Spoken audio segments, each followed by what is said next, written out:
pense qu'il faut arrêter d'opposer les PME et les grands groupes. Je pense que ça, c'est terminé, c'est plus le sujet. Bien évidemment, il y a encore des grands groupes, et probablement plus que des grands groupes, des départements de grands groupes qui, par négligence, par volonté, peut-être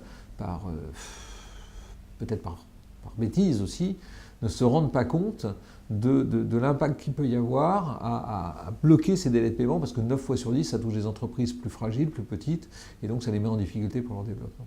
Moi, je crois plutôt que, de manière générale, ce n'est pas dans notre ADN français d'accepter de payer à l'heure. Il faut toujours qu'on discute, il faut toujours qu'on ergote sur un certain nombre de sujets. C'est sûr que les Allemands ne sont pas comme ça ne fonctionne pas de la même manière. Nos fournisseurs allemands, si on s'amuse à être en retard de 24 heures, il va falloir qu'on leur fasse une copie double pour leur expliquer ce qui s'est passé.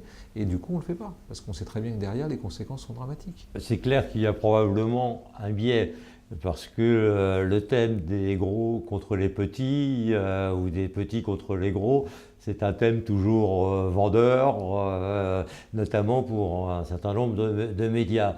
Donc il est normal que ce thème soit privilégié. Le thème des petits contre les petits, c'est moins vendeur, c'est moins attractif, et donc c'est moins souvent traité. Mais on sait que ça existe également. Donc ma recommandation, mon intuition, c'est qu'il faut traiter les deux et ne pas faire d'exclusives et ne pas occulter le sujet, tout simplement.